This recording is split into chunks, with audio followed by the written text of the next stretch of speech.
ओम नमो भगवते वासुदेवाय। ओम नमो भगवते वासुदेवाय। ओम नमो भगवते वासुदेवाय। ओके, नमः ओम विष्णुपादाय कृष्ण प्रेष्ठाय भूतले श्रीमति भक्ति विकास स्वामिनिति नामिने। नमः ओम विष्णुपादाय कृष्ण प्रेष्ठाय भूतले श्रीमति भक्ति वेदांत स्वामिनिति नामिने। नमस्ते सारस्वते देवी गौरवाणी प्रचारिणे निर्विशेष शून्यवादी पाश्चात्य देश तारिणे। जय श्री कृष्ण चैतन्य प्रभु नित्यानंद श्री अद्वैता गदाधर श्रीवासादि गौर भक्त वृंदा। हरे कृष्णा कृष्ण हरे राम, राम राम हरे हरे।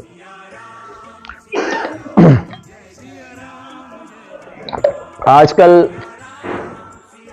ऐसा लग रहा है कि हर व्यक्ति जो भारत देश में है, मुझे लग रहा है कई दिनों से एक लहर चल रहा है मन में, लोगों के मन में एक आनंद का लहर चल रहा है। पता नहीं आप लोग एक्सपीरियंस कर पा रहे हो, पर मुझे ऐसा एक अनुभव हो रहा है पर्सनली और हर व्यक्ति के मन में एक आनंद की लहर एक ऐसा भाग रही है, दौड़ रही है। और ऐसा लग रहा है कि मन के अंदर एक मेला है, मन के अंदर एक मेला है, बैंड बज रहा है। ऐसा लग रहा है शहनाइयां बज रही है, कई दिनों से लग रहा है। और एक उत्साह का माहौल है मन में, सबके मन में ऐसी है। आप अपने मन में भी झांक के देख लेना, कहीं ना कहीं आपको एक अच्छा अनुभव हो रहा है आजकल कई दिनों से। ठीक है ना, एक पॉइंट है जो आपको समझना है। और एक पॉइंट यह है कि हमारा एक जो शरीर है ना, एक तो है मन है और एक शरीर है। ये जो शरीर है, हम लोग क्या करते रहते हैं, शरीर को कभी भी बाहर लेके जाते हैं संसार में। घर से निकलते हैं, शरीर को लेके बाहर लेके जाते हैं, उससे मेहनत कराते हैं, हाथ पैर चलाते हैं। चलाते हो कि नहीं आप लोग? चलाते हैं। एक मुसाफिर की तरह हम लोग बाहर जाते हैं, कई बाहर विदेश चले जाते हैं और कई ये टाउन छोड़ के सिटी चले जाते हैं, काम करते हैं। और काम करके हम लोग ना, कई लोग तो बाहर सो जाते हैं, कई लॉज में रूम लेके रेस्ट करते हैं वहां पे। लेकिन क्या होता है पता, आखिरी में ये शरीर को एक जगह पे आना पड़ता है। कौन से जगह पे? अपने घर पे आना पड़ता है। जब ये शरीर अपने घर पहुंचता है तो वहां जब सो जाता है शरीर, हमारा जो शरीर है, तो उसको एक सुकून का अनुभव होता है, आनंद का अनुभव होता है ना। क्योंकि हम लोग कितने भी मुसाफिर हो, अपने घर पे ही हमें एक अच्छा अनुभव होता है ना। आप अच्छे रेस्टोरेंट्स में, लॉज में रहोगे, लेकिन फिर आप घर पे आने के बाद आपको लगेगा कि हाँ, मेरा मन अभी शांत हो गया, मेरा शरीर शांत हो गया, मैं अब खुश हूं। लेकिन ये एक बात है शरीर का। लेकिन हमारा मन को भी यही करते हैं हम लोग। हमारा मन को क्या करते हैं पता? हमारा मन बाहर जाता है संसार में, और संसार में जाता है, चीजों के पीछे भागता है, भौतिक चीजों के पीछे हम लगाते हैं ना। कोई कुछ कान से सुनता है म्यूजिक, कोई देखता है, मन भागते रहता है चीजों के पीछे। हमारा मन, जैसे कि हमारा शरीर बाहर था, मेहनत किया शरीर ने, मन भी ऐसे करते रहता है, एक मुसाफिर की तरह मन बाहर भटकते रहता है। लेकिन मन क्या करे फिर आखिर में? मन कहां पे आए ताकि उसको विश्राम मिले, ताकि उसको चैन मिले। जैसे कि शरीर का एक घर है, घर पे आते ही वो घर पे उसको पता चल जाता है कि मैं घर पहुंच गया और मजा आ गया, मुझे शांत हो गया, मैं खुश हो गया। लेकिन ये मन का क्या करे? मन कैसे एक सुकून का अनुभव कैसे कर सकता है मन? बताओ मुझे, क्या करे मन को ताकि वो मन सुकून हो जाए, शांत हो जाए, खुश हो जाए? क्या कर सकते हैं बताओ? कोई गेस कर सकता है?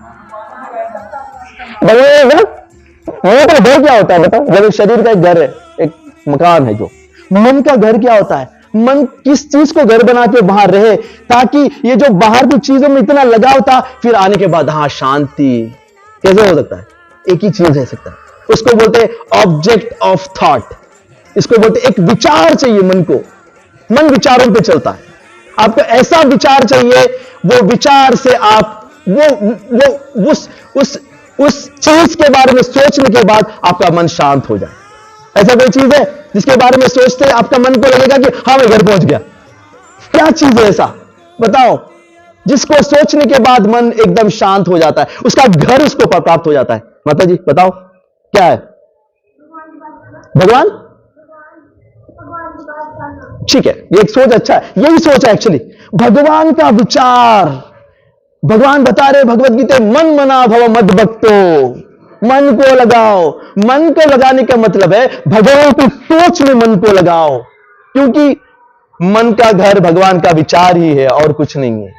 हम लोग जब भगवान के बारे में सोचते रहते हैं फिर मन शांत हो जाता है। देख लेना, आप अपना एक्सपेरिमेंट कर लो, आप कर लो एक्सपेरिमेंट। आप पूरा बाहर लोग बोलते हैं कचू मन बन गया मेरा मन, आज बाहर मैंने ये कर दिया, मैंने इससे लड़ लिया, मैंने उसको ये बोल दिया, मैंने ये कर दिया। फिर बाद में घर पे आने के बाद जब आप इन चीजों से डिस्कनेक्ट भगवान के बारे में सोचने लगते तो फिर आपको आपका घर मिल गया, आप शांत हो जाओगे।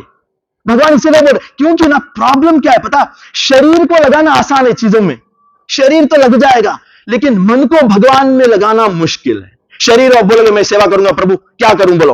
हाँ प्रभु मैं या कि इधर साफ सफाई करूंगा, कुकिंग कर दूंगा, मैं बर्तन धो दूंगा, कपड़े धो दूंगा, डेकोरेशन कर दूंगा, सब कर देंगे। लेकिन जब आपको बोला जाएगा कि मन को भगवान में लगाओ, थोड़ा आपको दिक्कत हो जाता है। हमको यही करना है, मन को मंदिर बनाना है विचारों का मंदिर, तो ही हो सकता है। कृष्णा कॉन्शियसनेस का मतलब ये है, कृष्ण भावनामृत का मतलब है कि मन में भगवान के विचार लेके आओ और मन को एक ऐसा घर दो ताकि वहां रह के वो आनंद का अनुभव करते हैं। होता है कि नहीं? कितने लोगों को लगता है कि हाँ मन में भगवान का विचार, थोड़ा बंद कर दो ना इसको प्लीज। हाँ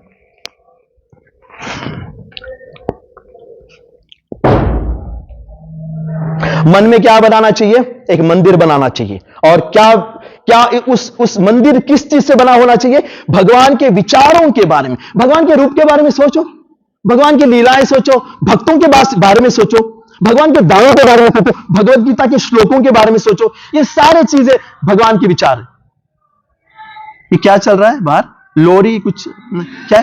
जय श्री राम विचार मैंने बोला ना, एक उत्साह चल रहा है, एक लहर दौड़ रही है मन में, आपको पता नहीं चल रहा है शायद। आप सोचो थोड़ा, मुझे तो लग रहा है कि अरे यार एक चीज ऐसी घटना घट रही है जो मन में घुस गई है और ये विचार ना आपको सुकून दे रहा है। आपको लग रहा है कि हम लोग सेफ है, भगवान का मंदिर बन रहा है वहां पे। एक तो मंदिर मन में बन रहा है, भगवान के विचारों का मंदिर, और एक बन रहा है वहां पे असली में अयोध्या में श्री राम जी का मंदिर। दो चीजें बन रही है। तो हमें क्या, दो चीजों से जुड़ना है। अपने मन के अंदर भगवान के विचारों का मंदिर बनाओ, मन को एक घर दे दो, और ये शरीर को भगवान को में लगाने के लिए एक मंदिर बाहर भी होना चाहिए, ताकि ना ये शरीर को वहां भी लगाए। समझ में आ रहा है क्या बोल रहा हूं मैं? क्योंकि कई लोग बोलते हैं अरे यार मंदिर विंदिर क्यों बना रहे हो, क्या जरूरत है, भगवान तो हर जगह पे है। तो आपको क्या पूछना पड़ेगा उसको, व्यक्ति को, भगवान हर जगह पे है, दिखाओ, दिख रहा है क्या तुमको? मुझे नहीं दिख रहे। अरे तुमको जब दिखने नहीं तो फिर हर जगह का मतलब क्या है? हर जगह है लेकिन तुमको नहीं दिख रहे ना। इसलिए भगवान क्या करते पता है, मूर्ख लोग, तुमको तो दिखाई नहीं दूंगा मैं, क्योंकि तुम्हारा तो हृदय शुद्ध, लेकिन मैं कृपा करूंगा। मैं तुम्हें एक चीज जो हम लोग क्या देख सकते, भौतिक चीजों को देख सकते, तो भगवान क्या कर रहे पता है, कृपा से उस भौतिक आकार लेके हम पे कृपा कर रहे हैं। लेकिन भगवान कृपा क्यों कर रहे हैं? मंदिर में एक विग्रह के रूप में अयोध्या में श्री राम आ रहे हैं, तो उनकी कृपा क्या है बताओ? क्या कृपा है? मंदिर में आके विराजमान होंगे, लल्ला जो राम लल्ला जो है विराज, तो उनकी कृपा किस तरह से होगी हम पे? क्या क्या करेंगे हम लोग? भगवान क्या दे रहे हैं हमें? क्या दे रहे? दर्शन दे रहे हैं क्या सिर्फ? अब आप भगवान आप आगे दर्शन कर लिया, मैं जा रहा हूं नहीं नहीं, आपको सेवा का मौका दे रहे हैं। ये जो शरीर के बारे में मैंने बात किया ना, इसको लगाओ, भगवान को दर्शन प्राप्त करो। भगवान रेडी है आपकी सेवा को ग्रहण करने के लिए। कितने लोग यहां रेडी है भगवान की सेवा करने के लिए? श्री राम लला की मानसिक सेवा नहीं, क्या सेवा?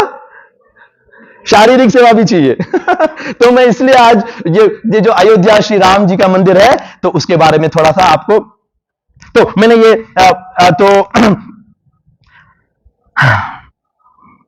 तो इस तरह से दो चीजें मैंने बोला, एक मन का मंदिर है आपको बनाना है आपके हाथ में, और एक है बाहर श्री अयोध्या में श्री राम जी का मंदिर बन रहा है। तो आज हम लोग, मैं अभी आपको मैं ये जो अयोध्या मंदिर के बारे में थोड़ा जानकारी देने की कोशिश करूंगा, ताकि हम लोग ना वो जो विचार को और प्रगाढ़ बनाएं। आपको बहुत सारी चीजें जानना है। मंदिर क्या, अयोध्या में मंदिर बन रहा है, लेकिन कैसे बन रहा है, कौन बना रहा है, कितना खर्चा हो रहा है, क्या क्या चीजों से बन रहा है, तो मैं आपको आज आप इन्हीं बैठ के उस मंदिर के बारे में सोचना स्टार्ट कर देना। तो पहली चीज है, ये जो मंदिर जो बन रहा है, ये ऐसे वैसे नहीं बन रहा है। इसका जो इतिहास है, ये कितने सालों का इतिहास, तो जो मंदिर बन रहा है, इसका इतिहास पे हमें थोड़ा फोकस करेंगे स्टार्टिंग। इसका इतिहास ऐसा वैसा इतिहास नहीं है, 162 साल का एक कानूनी इतिहास है। कानून के दाव पेचों में फंसा हुआ था 162 साल। तो मैं पहली बार 1858 में 1858 में पहली बार एक मुद्दा उठा था कि यहां पे एक मंदिर था। एक व्यक्ति ने जाके पुलिस थाने में कंप्लेंट दर्ज करा दी कि यहां पे मंदिर था, कुछ करो। पहली बार।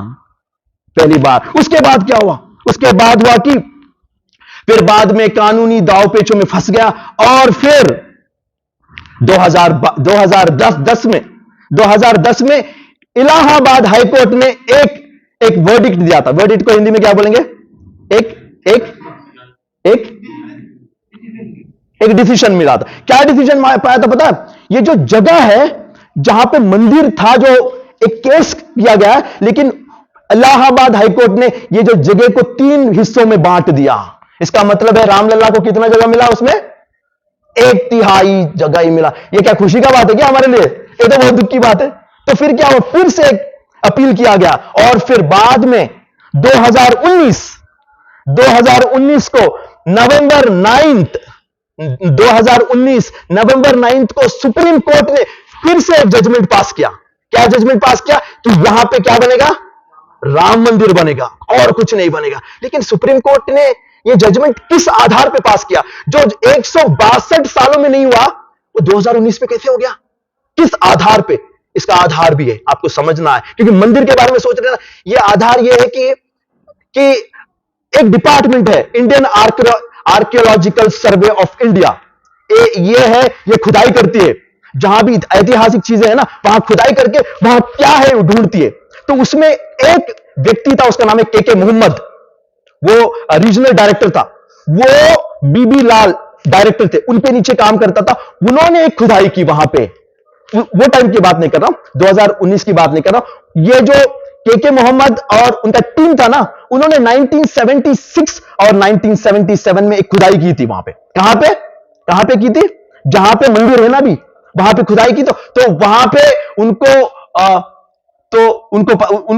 पता चला कि यह तो मंदिर था यहां पे। बहुत सारा ऐसे प्रूफ मिले कि यह निर्धार हो गया था कि मंदिर है। लेकिन सबसे बड़ा प्रूफ क्या था पता है? कोई गेस कर सकता है? एक मेटालिक प्लेट मिला, एक पत्थर पे तराशा हुआ, लिखा हुआ संस्कृत में एक ऐसा चीज मिला कि उसमें एकदम स्पष्ट रूप से लिखा हुआ था कि यहां पे श्री राम जी का मंदिर था। इससे निर्धार हो गया। इस प्रूफ को सुप्रीम कोर्ट ने यथारूप ले लिया और उसने जजमेंट पास कर दिया, यहां पे मंदिर ही बनेगा। कब बना था? 2019 में नवंबर 9 के दिन। तो यह ऐतिहासिक दिन था। बोलो श्री रामचंद्र भगवान की। 162 साल का इतिहास हमने जीत लिया, सनातन धर्म ने जीत लिया। पूरे दुनिया के सनातन धर्म के जो फॉलोअर्स है उनके लिए इससे बड़ी बात है, क्योंकि रामचंद्र तो हमारे रग रग में बसे हैं, तो हम लोग उनको निकाल नहीं सकते। बचपन से सुनते आ रहे, और उनका जन्म स्थान वो भी प्रकट हो गया, और भगवान की कृपा से कोर्ट में निर्धार कर दिया। कितनी बड़ी बात है, बहुत बड़ी बात है। 2019 में हुआ था। अब 2019 अब कितना, कौन सा चल रहा है? 2024 चल रहा है। 19, 20, 21, 22, 23 कितने साल हो गए? 24, 5-6 साल हो गए। तो ये पहला इतिहास। ओके, तो ये है सनातन धर्म की सबसे। और ये जो मंदिर बन रहा है, ये रामलला का मंदिर, जो भारत देश में कई मंदिर है, लेकिन ये सबसे बड़े मंदिरों में से एक गिना जाएगा। एक्चुअली इनफैक्ट ये देखा जाए तो ये तीसरे नंबर पे आएगा सबसे बड़े मंदिरों में। सबसे बड़ा मंदिर मुझे लगता है क्या हो सकता है? क्या गेस कर सकते हैं? मैं भी गेस कर सकता हूं, क्योंकि मैंने साउथ में बहुत सारे मंदिर देखे। क्या आपने कोई ऐसा मंदिर देखा, बहुत बड़ा मंदिर, जो आपको याद है?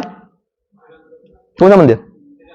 श्री, क्या बात है, क्या बात है। मैंने भी यही सोचा था। शायद इसका मतलब है हमारा दोनों का जो सोच एक ही है। और यह मंदिर है तमिलनाडु में, श्रीरंगम में एक मंदिर है, रंगनाथ स्वामी, श्री रंगनाथ स्वामी भगवान की। राम जी वहां पे रंगनाथ स्वामी बन के बैठे हैं और बहुत बड़ा सुंदर मंदिर। मैं आपको एक्सप्लेन नहीं कर सकता, इतना बड़ा मंदिर है, इतना बहुत बड़ा है कि आप अंदर यहां से निकलोगे ना, आपको पूरा दिन निकल जाएगा बाहर निकलने के लिए। दिन निकल जाएगा, मैं मजाक नहीं कर रहा हूं, क्योंकि बीच में आप प्रसाद भी लोगे और दर्शन करते फिर आके प्रसाद लोगे, फिर वहां जाओगे, वहां अपने जो रामानुज की सन्निधि है, रामानुजाचार्य बैठे हैं, मजा आ रहा है। तो ये बड़े बड़े मंदिरों में ये तीसरा मंदिर में गिना जाएगा, सबसे बड़ा मंदिर है। तो ये मंदिर की खासियत क्या है? ये मंदिर बना है सीमेंट ने, कंक्रीट से नहीं बना, ये बना है पिंक स्टोन से बन रहा है। श्री राम जी का मंदिर किस चीज से बन रहा है? Pink stone. ये स्टोन कहां से आ रहा है? यस, कहां से? नहीं, ये आ रहा है राजस्थान से। पिंक स्टोन बहुत फेमस है, राजस्थान में बहुत फेमस है। यहां नॉर्थ में ना जनरली पिंक स्टोन यूज करते हैं। जो हवा महल है ना जयपुर में, कितने लोगों ने देखा है हवा महल? जयपुर को पिंक सिटी भी बोला जाता है ना, क्योंकि वहां पूरे जो बिल्डिंग्स है ना वो स्टोन से, तो पिंक स्टोन से बना है। और यहां कोई ना सीमेंट है ना कुछ है, बस चीजें क्या यूज किया गया? स्टोन यूज किया गया है, फिर लकड़ी यूज किया गया है, और फिर कॉपर यूज किया गया, और व्हाइट सीमेंट बीच बीच में गैप्स को फिल करने के लिए। क्योंकि ना ये जो टेक्निक है ना जो मंदिर बनाने का, जो आप सोच रहे हो वो नहीं है, जो हम लोग फटाफट रातों रात बिल्डिंग बनाते हैं, नहीं, ये बहुत ही एक सांस्कृतिक, एक कल्चरल एक्टिविटी है। तो ये जो स्टोन को ना हमारी जो घर बनाते ऐसे नहीं बनाते, इसको लॉकिंग सिस्टम से बनाते। मैंने खुद देखा है, क्योंकि मैं सेलम में था। सेलम में भी ऐसा एक मंदिर बन रहा है जो श्री राम जी का मंदिर बना, वहां श्री गोकुलानंद जी का मंदिर बन रहा है। इसके बारे में चर्चा नहीं करूंगा, बहुत सुंदर मैंने देखा है कैसे बनता है। तो लॉकिंग सिस्टम से बनाते, एक के ऊपर एक पत्थर को बिठाते हैं, फिर बीच में कुछ सीमेंट नहीं रहेगा, एकदम ऐसे बारीकी से बिठाएंगे, फिर वो गैप को फिल कर देंगे थोड़ा सा, और एक के ऊपर ऐसे बनाते रहेंगे। और यहां पे ना जो मंदिर जब बन रहा था, हर नदी जो भारत देश में प्रवाहित होती है ना, हर नदी से पानी लाया गया और मंदिर में कोई बनाने में यूज किया गया, और हर जगह से मिट्टी लाया गया। कितना अद्भुत है, हर पूरा भारत देश को एक जगह पे लाया गया। कितना अद्भुत बात है। श्री रामचंद्र भगवान की जय। तो ये है बात, खास बात है। ये ऐसी वैसी मंदिर नहीं, आपको जाने से पहले आप यहीं से सोच लो कि ऐसे ऐसा मंदिर। तो इसका बजट कितना है? कितना पैसे खर्चा हो रहे बताओ माता जी? करोड़ों में। कितने करोड़ आप बताओ? अरे किसी को पता नहीं ना। देखो मैं पूरा लेके आया आज डिटेल्स, मैंने थोड़ा रिसर्च किया। आज मैंने अमोघ लीला प्रभु का भी एक लेक्चर सुना था, उन्होंने एक लेक्चर डाला था, उन्होंने भी बहुत सारे डिटेल्स दिए, उनसे भी मैंने पॉइंट्स दिए। तो इसका बजट है 1800 करोड़। बोलो श्री रामचंद्र भगवान की 1800 करोड़ से 2000 करोड़ तक है। और ये जो मंदिर बना रहे हैं, इनका मैनेजमेंट चल रहा है श्री राम जन्मभूमि तीर्थ क्षेत्र ट्रस्ट, ये मैनेजमेंट कर रहे हैं। और ये मैनेज, तो जब इन्होंने डिसाइड किया कि 2000 करोड़ हो जाएंगे, तो लोग बोलने लगे मैं दे दूंगा, मैं पूरा दे दूंगा पैसे। ऐसे कई लोग थे जो रेडी थे पैसे देने, लेकिन ये ट्रस्ट ने बोला नहीं, ऐसा नहीं चलेगा, पूरा भारत देश का हर व्यक्ति देगा, बच्चा देगा पैसा यहां पे। तो उन्होंने क्या किया पता है? तो विश्व हिंदू परिषद ने और इन्होंने ये टीम्स बनाए, हजारों लोगों की टीम्स बनाई गई, और घर घर गांव गांव में ये प्रचार करने लगे, और पैसा कलेक्ट किया, 10-10 रुपए, 1-1 रुपए, और कितने कलेक्ट हुए? 150 रुपए कलेक्ट हो गए। सबके जेब से निकाल दिया भगवान ने। एक्चुअली सब भगवान का है। क्या श्लोक है वो जो ईशोपनिषद में आता है, किसी को याद है? ईशावास्यमिदं सर्वं यत्किंच जगत्याम जगत तेन तिंक्त्वेन भुंजेता। हर चीज जो दिख रही है, जो नहीं दिख रही है, भगवान की है, आपकी कुछ नहीं है। आपको जितना चाहिए खाने के लिए, सोने के लिए, उतना ही लेना है, उससे ज्यादा लोगे तो फंसोगे। भगवान बोल, तो हमें सब कुछ भगवान के लिए देने के लिए है। हम लोग कमा रहे हैं, हमारे लिए कुछ नहीं है, भगवान का चीज है, भगवान दे रहे हैं। आप बस रखवाली करो और दे दो भगवान को। नहीं दोगे तो फिर आपको क्या बोला जाएगा? क्या बोला जाएगा? चोर, पकड़ो, जेल में डाल दो, कर्मा। तो 5 से 6 करोड़ लोगों ने कंट्रीब्यूट किया। गिना जाता कि 5 से 6 करोड़ लोगों ने एक पैसा दे के फिर मंदिर को बना रहे। तो ये जो टेंपल का डिजाइन है, ये बहुत इंपॉर्टेंट है। ऐसा नहीं कि टेंपल कोई भी डिजाइन कर लेगा, कोई भी कुछ भी कर लेगा, नहीं। क्योंकि मैं साउथ से हूं, मुझे पता है कि इस टेंपल को बनाने के लिए एक डिपार्टमेंट, उसको बोलते स्थापति। ये कल्चरल वर्ड है हमारा। तो ये साउथ में बहुत फेमस है। तो आपको अगर किसी के पास बहुत पैसा मंदिर बनाना है, तो आपको किसको बुलाना है?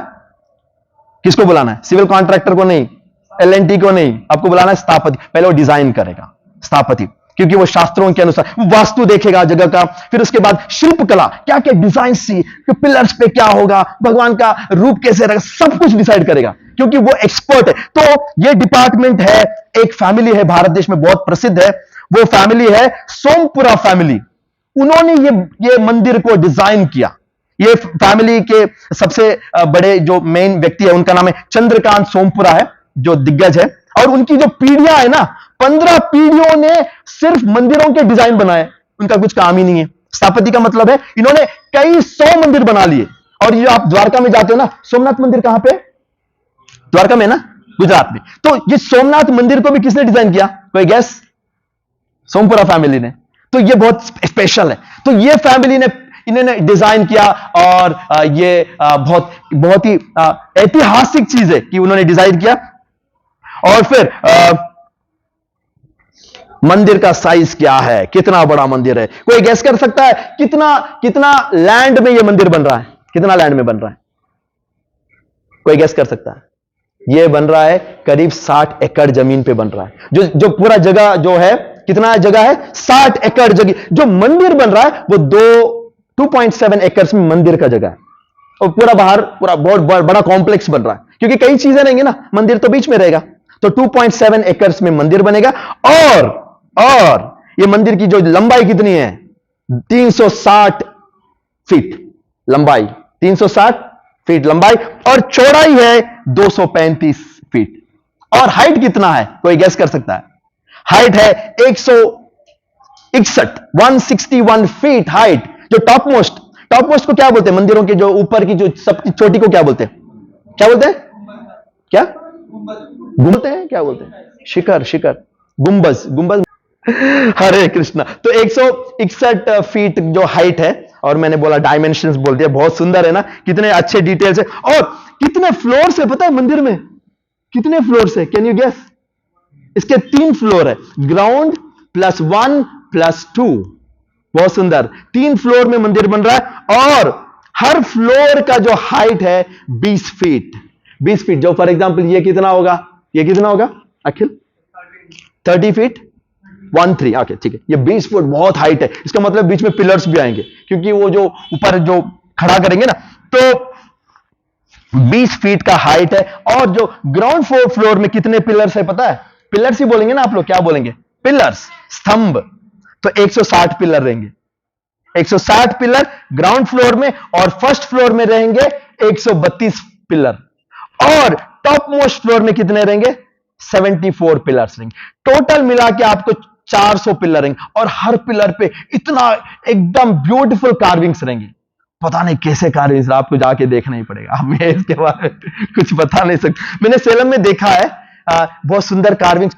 आपके पास जितना पैसा है ना, उतना अच्छा कार्विंग्स बन सकते हैं, क्योंकि ये राजस्थान से लोग आए हैं जो पिंक स्टोन को कार्व करते हैं। राजस्थान में देखा आप लोगों ने? जो राजस्थान जब जाओगे ना, जयपुर के पास बहुत लोग लेफ्ट और राइट साइड में रोड पे ना, और कई मार्बल की दुकान है, और लोग जो काम करते हैं ना, पिंक स्टोन पे भी काम करते हैं। ओके, तो और फाउंडेशन की गहराई कितना है? क्योंकि फाउंडेशन तो चाहिए मंदिर के लिए। कितना गहराई? कितना है गहराई? कोई गैस कर सकता है? 50 फुट गहरा। 50 फुट गहरा है। इसका मतलब है कि, और एक बात मैं बोलना भूल गया आपको, कि जब कोई स्टोन टेंपल क्यों बनाते हैं? बताओ, स्टोन टेंपल बनाने का कारण क्या है? स्टोन टेंपल के फायदे क्या है? कोई फायदा बता सकता है? स्टोन टेंपल बनाने के फायदे? अरे सीमेंट का बना लो ना, फटाफट हो जाएगा, कम पैसे में हो जाएगा। लेकिन नहीं, स्टोन का बनाना है। क्योंकि पता है, जब सीमेंट का बनाते हो तो लोहा भी लगता है। लोहा कितने साल में गल जाता है? जो आजकल का एलएनटी का जो भी है, स्टील का जो लोहा है, ज्यादा से ज्यादा 30-40 साल में गल जाएगा, और फिर मंदिर डामाडोल। मंदिर इसीलिए क्या किया पता है? ये मंदिर जो बन रहा है पत्थर का, ये इसका लाइफ रहेगा करीब 2500 साल तक रह सकता है मिनिमम। और इसके बाद लिमिट ही नहीं है, लिमिट ही नहीं है। ये स्टोन का टेंपल इसीलिए बना जाता। सेलम में भी गुरु महाराज ने यही बोला था कि बनाना है तो ऐसा मंदिर बनाओ जो खड़ा ही रहे, ऐसे रहे। हम लोग कितने लोग पीढ़ियां चलते रहे, लेकिन वो खड़ा रहे। सीमेंट का बना के कुछ फायदा नहीं है, गिर जाएगा, फिर लोहा खराब हो जाएगा। तो फिर अभी सबसे इंपॉर्टेंट बात है, क्या इंपॉर्टेंट बात है जो मैं आपसे शेयर करना चाहता हूं, कि ये जो रामलला का जो विग्रह है उसके बारे में चर्चा करते हैं। रामलला का विग्रह का जो जो जो वहां पे विग्रह का प्रतिष्ठा होगा वो रामलला जी का होगा। और रामलला जी में स्पेशलिटी क्या है, जो विग्रह में स्पेशलिटी क्या है, ये रामलला है कौन, क्या कौन है ये, कौन है रामलला? एक छोटे बच्चे हैं, क्योंकि राम जन्मभूमि है ना, वहां तो अभी पैदा ही हुए हैं, तो हम लोग वहां विग्रह हो राम जी जो 5 साल के छोटे बच्चे हैं, तो उनको खड़ा किया जा रहा है। उनका चेहरा ऐसा लगा कि छोटे बच्चे का कोमल, जो जो भी डिजाइन कर रहे हैं ना, उनको बहुत ध्यान से करना पड़ेगा। आपको ऐसा नहीं दिखा सकते रामलला को कि वो बड़े हो गए, नहीं, आपको बहुत एक कोमल चेहरा बनाना पड़ेगा, तो उसके लिए बहुत बारीकी से करना पड़ेगा आपको। तो 5 इयर्स ओल्ड बच्चे का चेहरा कृष्ण राम जो शास्त्रों में वर्णित है उसको आधार पे रख के फिर को बनाना पड़ेगा। और इसका हाइट कितना रहेगा, 52 इंचेस हाइट है रामलला का हाइट, और वो खड़ा रहेंगे किस पे, कमल के फूल पे। तो उनका टोटल हाइट रहेगा 8 फुट। आप जब देखोगे तो 8 फुट के विग्रह है, क्या बात है। और एक स्पेशल चीज क्या है पता है, ये आईआईटी, मुझे लगता है कि आईआईटी मद्रास या कोई आईआईटी है जो जिन्होंने बहुत रिसर्च किया और उन्होंने एक स्पेशल डिजाइन किया। जब रामनवमी के दिन क्या होगा पता, जब सूरज उगेगा तो जो सूरज के पहला किरण कहां पड़ेगा पता है, आईआईटी ने एक ऐसा सिस्टम बनाया मंदिर में कि वो जो सूरज के किरण है ईस्ट से अंदर जाएंगे और रामलला के माथे पे जो तिलक की तरह डिजाइन दिखेंगे। तो आपको वो देखना है तो कब जाना पड़ेगा आपको, रामनवमी को, अभी नहीं। तो बहुत सुंदर है ना, कहीं ना कहीं ये जो साइंटिस्ट लोगों ने अपना सेवा दे दिया। इतना वो उधर करके, तो आईआईटी में बहुत सारे इंटेलिजेंट लोग हैं, उन्होंने पता नहीं, मुझे पता नहीं इसके बारे में, तो आप इसको रिसर्च कर लेना। तो रामलला खड़े हो रहेंगे, जब रामलला को खड़ा कर दिया जाएगा, एक सोने के सिंहासन पे खड़ा रहेंगे। ऐसे नहीं कि सोने का सिंहासन रहेगा, और राम लक्ष्मण सीता हनुमान रहेंगे। और इस विग्रह को किसने तराशा, क्योंकि किसी ने तो तराशा होगा, कोई सौभाग्यशाली एक आत्मा होगी ना जिसने ये भगवान की सेवा की तराश के।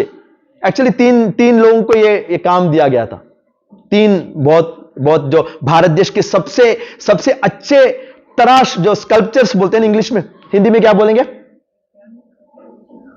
हिंदी में क्या बोलेंगे,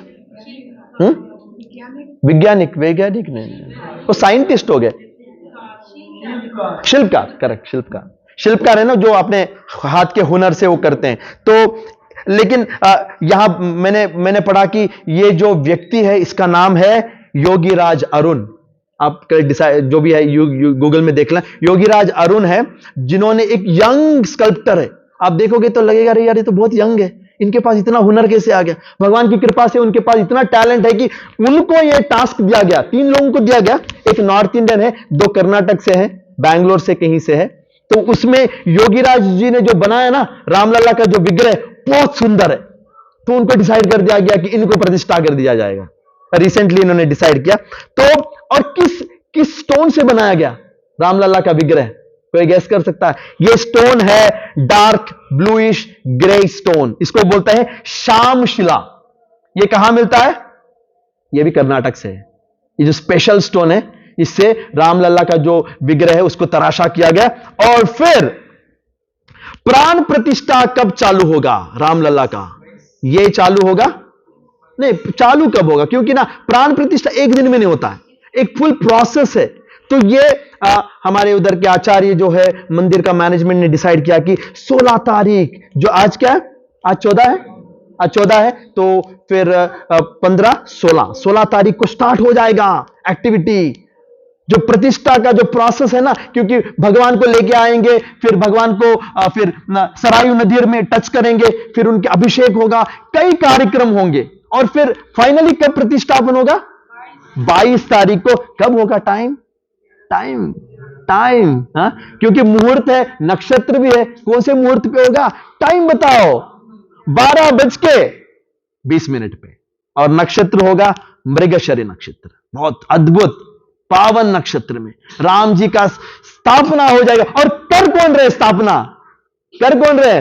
हमारे आदरणीय मुख्यमंत्री श्री नरेंद्र मोदी जी, हरे कृष्णा। उनके देखो कितना सौभाग्य किसको मिल रहा है, ये कितना सौभाग्य की बात है कि हम लोग देख पा रहे हैं हमारे जन्म में ऐसा एक मंदिर, भव्य मंदिर।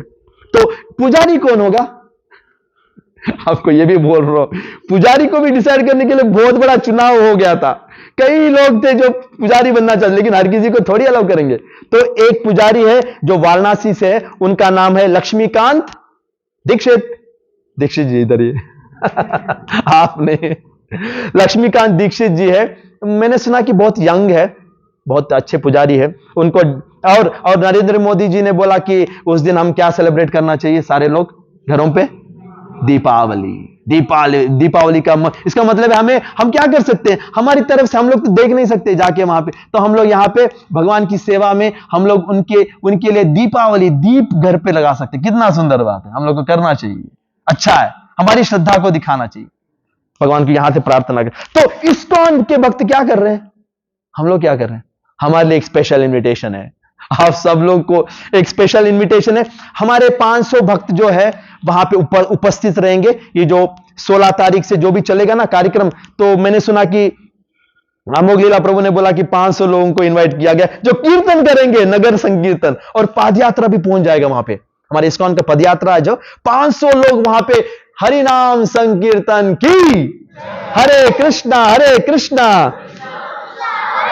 हरे राम। और ये लोग क्या करेंगे? सिर्फ संकीर्तन से मजा आएगा क्या आप लोगों को? और क्या कर सकते हैं? राम कथा तो मैं ही कर रहा हूं यहां पे वहां संकीर्तन करेंगे, फिर बुक डिस्ट्रीब्यूशन करेंगे। भगवत गीता कौन प्रचार करेगा? अच्छा है ना। और लेकिन सबसे इंपॉर्टेंट क्या है? लोग आएंगे तो भूख भी लगेगा। तो हम लोग इस्कॉन वालों को क्या डिपार्टमेंट है पता है? प्रसाद बड़ा किचन बना रहे हैं, और सैकड़ों लोग जो आएंगे श्रद्धालु, उनके लिए मुफ्त में प्रसाद। आइए बैठिए, प्रसाद खिचड़ी फेमस है हमारा, खिचड़ी तो बनना ही है तो ये एक मैंने सुना कि कई लाखों भगवत गीताओं को वितरण होगा उस दिन, बुक्स डिस्ट्रीब्यूट किया जाएगा श्रद्धालुओं के लिए। अच्छा है ना कि उस दिन तो खरीदेंगे भी, बहुत बनना अच्छा रहेगा। तो देखते हैं, अरे मैं खरीदूंगा जो भी हो जो। तो हम लोग और ऐसा कहा जा रहा है कि जो मंदिर का जो एरिया है, मैंने जैसे बोला 60 एकड़ का एरिया, यहां पे 80,000 से 1 लाख लोग एक ही समय में रह सकते हैं इन द सेंस उपस्थित रह सकते, उतना बड़ा जगह में ये प्रोवाइड किया गया है। और फिर जो बुजुर्ग जाएंगे उनके लिए व्हील चेयर का भी व्यवस्था है। जो जाना चाहते हैं आगे फ्यूचर में, कोई चिंता नहीं, आप अगर बुजुर्ग भी है तो आप आराम से जाना, फिर आपको कोई बिठा के आपको लेके जाएगा। चिंता की कोई बात, आप नहीं बोल सकते मैं नहीं जाऊंगी, तो जा सकते। तो फिर क्या है? और सोलर एनर्जी यूज कर रहे हैं, जो सूर्य से, हमारे पास तो आजकल सूर्य नहीं आ रहे लेकिन वहां पे मंदिर में सोलर लैंप्स, जैसे कि हर जगह पे लाइट्स रहेंगे, और फिर सोलर शीट्स लगाएंगे उधर पे, तो वहां से सोलर एनर्जी को भी यूज कर रहे हैं। और सबसे इंपॉर्टेंट चीज क्या पता है? एक सीक्रेट बताना चाहता हूं आपको। सीक्रेट क्या है पता है? कि जो मंदिर के नीचे 2000 फीट की गहराई में एक खास बात हो रहा है मंदिर के नीचे। क्या खास बात है? कोई गैस कर सकता है? कैप्सूल लगाया जा रहा है, एक कैप्सूल, इसको बोलते हैं टाइम कैप्सूल। टाइम कैप्सूल को लगाया जा रहा है। मुझे इसके बारे में ज्यादा डिटेल्स नहीं, वो कैप्सूल के अंदर पूरे डिटेल्स रहेंगे, मंदिर कैसा बना है, कौन से साल में बना है, किसने क्या किया है, आजू बाजू में कौन लोग थे। ये कैप्सूल हजारों सालों तक उसके नीचे ही दबा रहेगा। और फ्यूचर में हजारों साल जब हम लोग नहीं रहेंगे तो इतिहास आगे बढ़ जाएगा, हम लोग इतिहास बन जाएंगे। तो फिर आगे के पुश्तों में जब लोग बचेंगे ना, तो जब कुछ ऐसी घटना घटेगी, जब पता करना है कि क्या हो रहा है यहां पे, तो फिर जो कैप्सूल को निकाल के वहां से डिटेल्स निकाल सकते हैं। इसको बोलते हैं टाइम कैप्सूल। तो उसको भी नीचे स्थापना किया गया है। आपको कैसे पता कैप्सूल के बारे में? सुना आपने?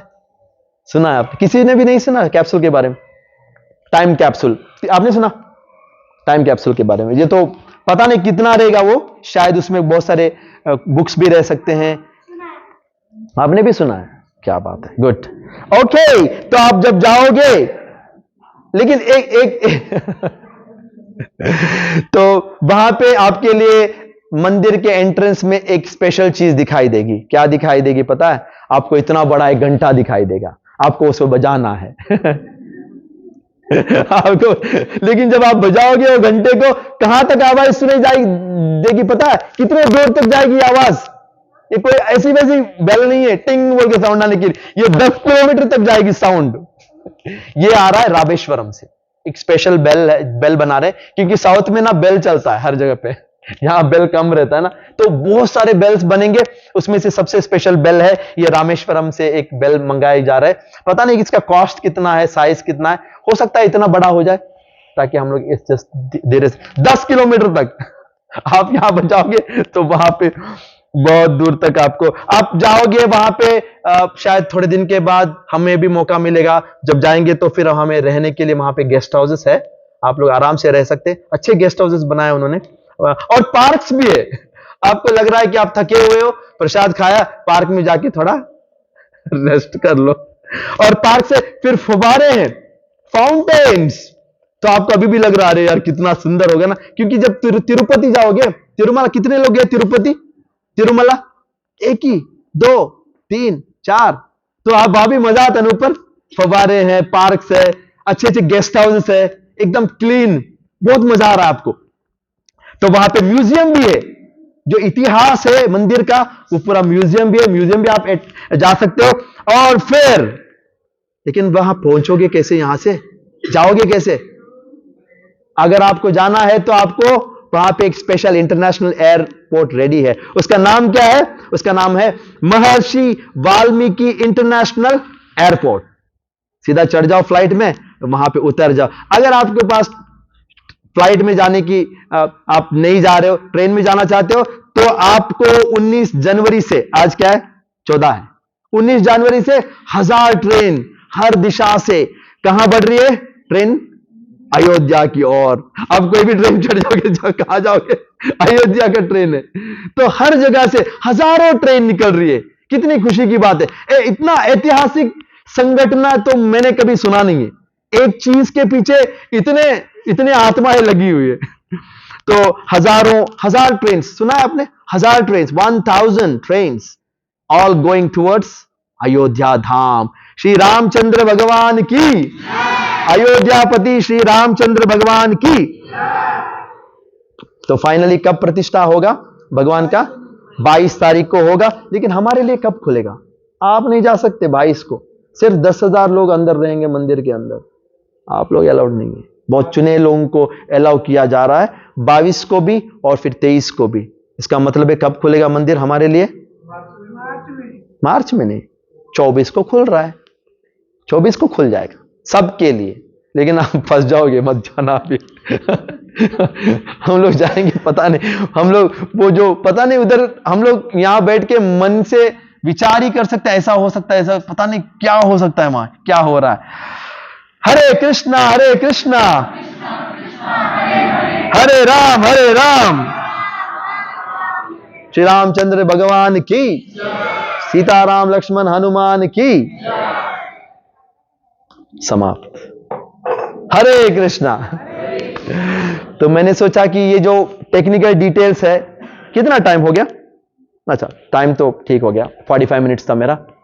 तो मैंने स्टार्टिंग भी आज लेक्चर में किया था कि हमारा शरीर के लिए घर चाहिए, हमारे मन के लिए भगवान के विचार चाहिए। भगवान के बारे में सोचो और मन को उसका घर दे दो, शांत रहो, खुश रहो, भक्ति में आगे बढ़ते रहो। जब भी मन खराब होता है फिर हमें कुछ नहीं करना है, भगवान का विचार, हमारे घर पे जाना है। फिर से मन का घर क्या है? भगवान का विचार।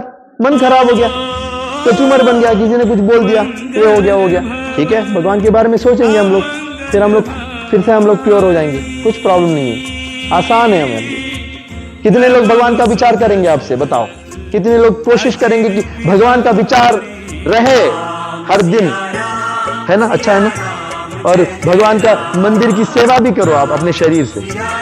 ओके, तो मैं यहां पे समाप्त। कोई सवाल, कोई क्वेश्चन? नो क्वेश्चन ना, मेरे पास आंसर भी। आप क्या सवाल है?